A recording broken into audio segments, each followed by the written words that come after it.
DreAllDay.com. Alright, Dre Baldwin, DreAllDay.com. I told you I'm going to keep these Dre stories going as long as I can think of stories. So I'm going to just try to tell every story that I got.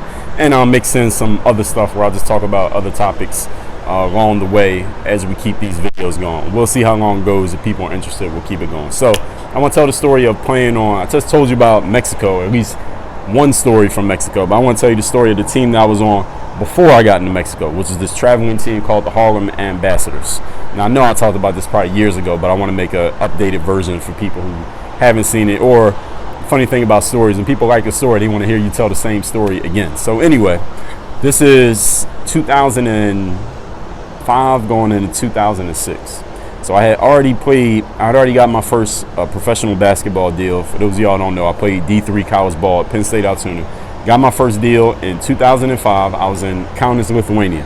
I was there for a couple months, left there, came back home to the United States, and I was working overnight, the overnight shift at a supermarket. And it's funny because they hired me as a manager because I had a college degree. I had a business degree. So they gave me a manager job, but because I had never worked at the company before, I never worked in a supermarket before, they were like, well, look, you still got to do the regular work for like a few weeks or a month or so you can learn the job. Then you can manage everybody else. But first you got to do it so you know what the job is. So it was like on the job training. Even though I was getting paid like a manager, I was working like a regular worker. I'm telling you, and I got to give y'all that background because this is a horrible fucking job.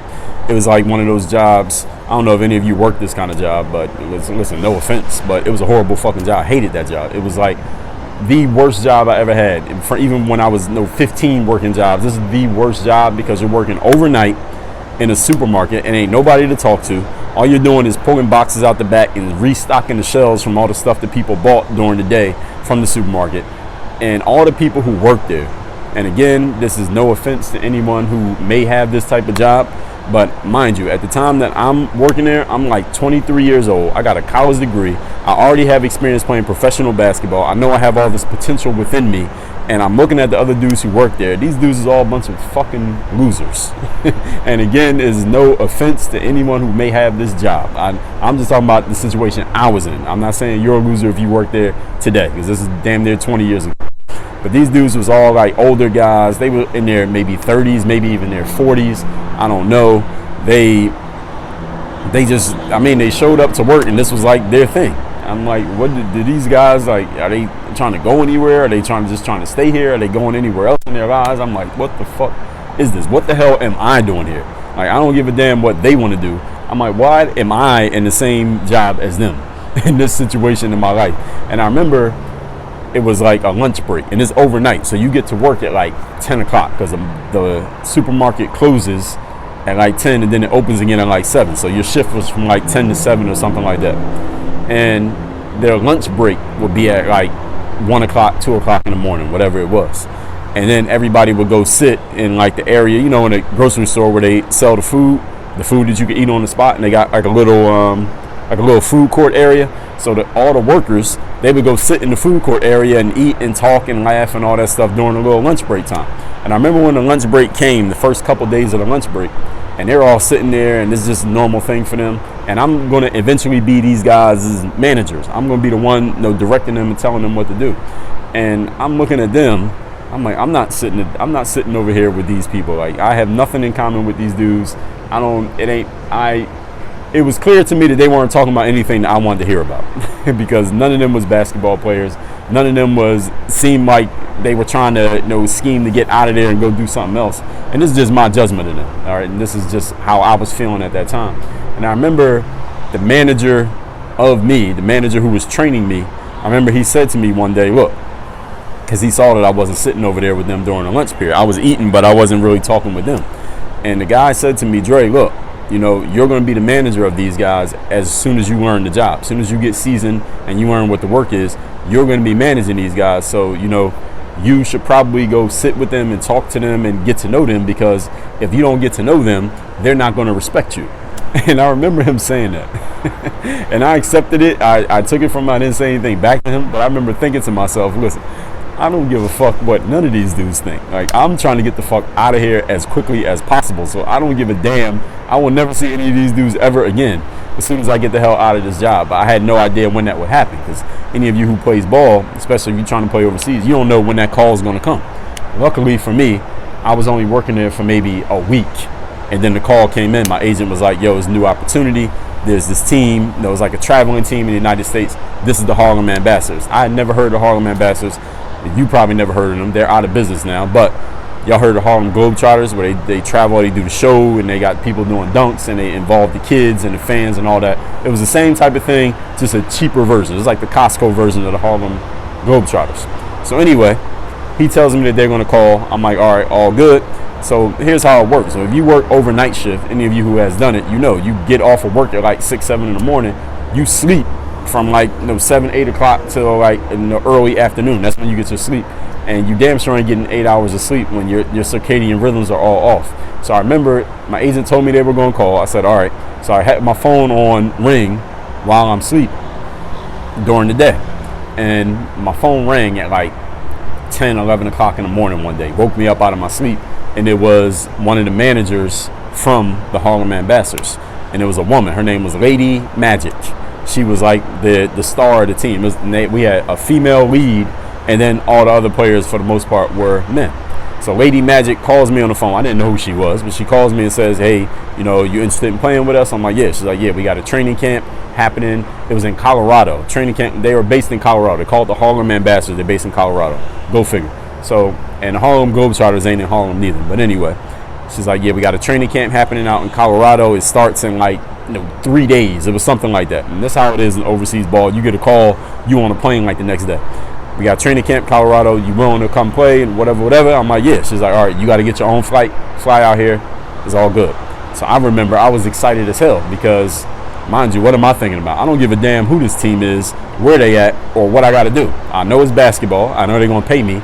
And most importantly, I ain't got to work at this fucking supermarket no more. So that very day, I remember I told my mom, because I'm still in my parents' house. I told my mom what the deal was. Got my flight. I remember it was Frontier Airlines. First time I ever flew Frontier. And Frontier is a cheap-ass airline. They pretty much equal to Spirit Airlines. I don't fuck with Frontier no more, but I fucked with them back then. I got my flight to Frontier Airlines to go out to Colorado, one-way ticket, and I went to the supermarket. I went to the supermarket to collect my check. This is my first paycheck. Got my check from them and told them I'm good. I'm out. I quit right there on the spot. Got my check, and that was a wrap. I've never been to that supermarket since. And I remember when I was in Philly in 2017, I pulled up to the parking lot of that supermarket, and I made a little video just talking about how I used to work there. But anyway, all that being said, now let's finally get to the Harlem Ambassadors. So I fly out to Colorado. This is in like Loveland, Colorado. I think that's where they were based at. I flew into Denver, but they had a like the training camp was on an Air Force base. So they had some kind of relationship with an Air Force base in the military and all that. They were the owner of the team, this guy named Dale. They were big like into the military and things like that. So we get on this team, the Harlem Ambassadors, and the long and short of how it was it was all dunking. So a bunch of the players were dunkers. I was one of the dunkers, and I ain't like I had hops. I can jump and do my dunks and play above the rim. But I ain't like no Vince Carter type of dunking. I could do enough to get my stuff off. And then other players on the team, we had other guys who were dunkers, and the whole thing was you're either a dunker or there was the one girl who was like the main person. They'd be mic'd up during the game so everybody can hear them while they're talking. And they would involve the kids, and we would stop and do skits. So really a lot of the time that we spent in the training camp, first of all, we would do dunks so they could just see, let me make sure you can actually play above the rim and dunk. And we dunked so many times, I started getting calluses on my hands because we were just dunking all this time in practice. So this is really you got to be in your 20s to play on this team. Because when you get in your 30s, all those dunks, all those miles on your legs, you can't do it. But all of us were in our 20s, so we doing all these dunks. And there were some guys there who had serious hops. They was doing all kinds of stuff. Very impressive. But anyway, training camp lasts like 3 days. The last day of training camp, they made this whole thing seem like you're trying out. Like you might make the team and you might not. That's the way they made it seem. But go figure, everybody who was at training camp ended up getting offered a contract. We get this contract, and the contract's all kind of funny the way they got it set up. You get paid based on the number of games you play and the number of days on the road. You get a certain amount of days when you're traveling, certain amount on days that there's a game, a certain amount when there's no game. Then there's the per diem, and there's all this kind of stuff. Then they withhold a certain percentage of your money. and you don't get that to the end of the contract as like a lump sum payment at the end. And there's all these things, all these stipulations that got worked into the contract. Now, I remember reaching out to my agent about it, and my agent said, no, it's good. Just go ahead and go with it. But at the same time, like, what am I going to do? And this is something that I talk about whenever I talk to my business audiences, and some of you may be in that. I have an episode of my podcast, Work on Your Game Masterclass. I think it's number 915. I talk about the 3 ways that you earn money in life. There's only 3 ways. You either accept what's offered to you, you negotiate what you want, or you demand what you want. Now, at this point, what leverage do I have? I have no power. So I don't have the power to negotiate. I can't say to them, yo, I don't like this part of the contract or this part. Let's change this or change this. I couldn't do that because they could just be like, well, Dre, fuck you. We don't need you. We can replace you with another dude who wants a job, another desperate basketball player who wants a job, and just replace you. And I couldn't demand what I wanted because, mind you, I'm trying to get a deal. I'm working at the supermarket. So even if my agent had said something, what's he going to do? He ain't had no leverage. He was pretty much new in being an agent on top of that. So I go ahead and accept the contract, even though the thing looked funny. And this is something that I even talked about. I did an episode on this and wrote about it as well, that after we got paid, I remember it was like the first or second time we got paid because it was like a direct deposit or something like that. I remember calling the management office of the team because we're traveling. So they're in Colorado, but we're already on the road. We're in Texas, Wyoming, Dakota, all these crazy places. And I would call from the hotel and get them to explain to me why I thought I would be getting this amount, but the money I actually received was different. And they were explaining it to me, and the owner would get on the phone and he would explain to me why the money was different and things like that.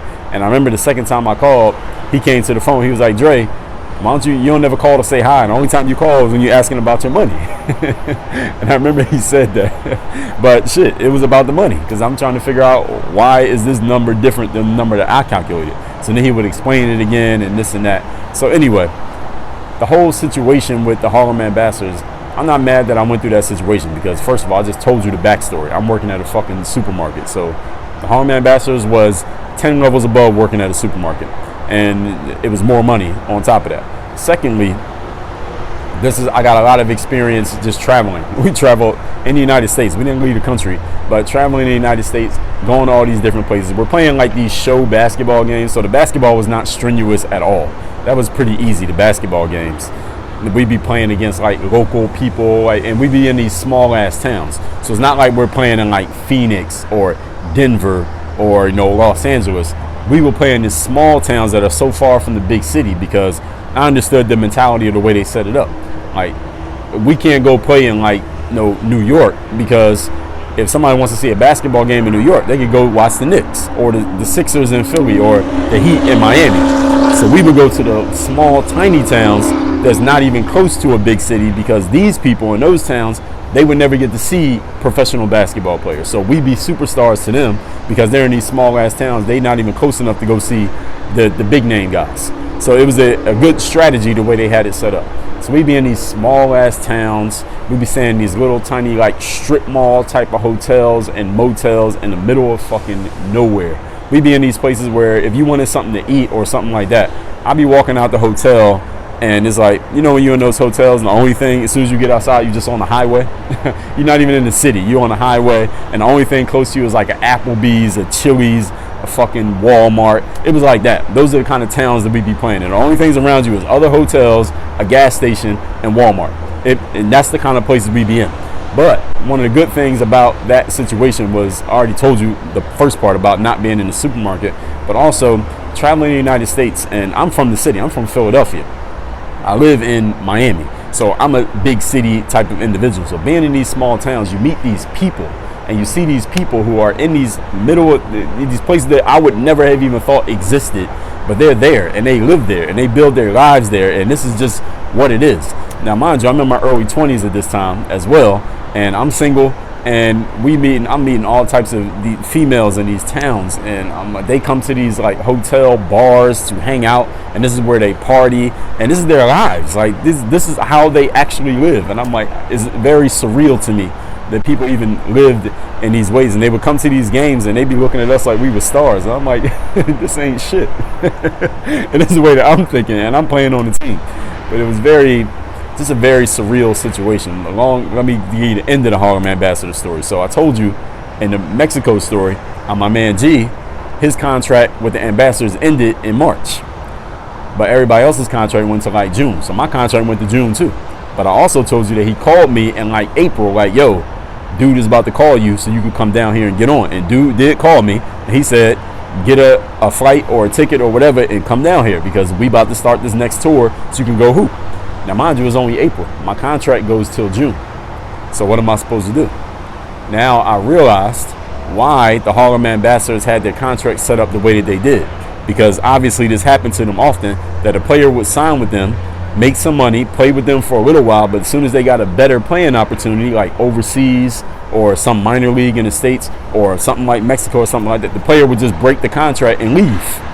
And then the team would be missing a player. Harlem Ambassadors would be out of a player because that player just jumped off the contract and went and took a better opportunity, which was exactly what was being offered to me, a better opportunity in Mexico to break the contract. So here's why they had the contract set up that way with all this money you got at the end of the contract, and that's why they withheld a certain percentage of your money.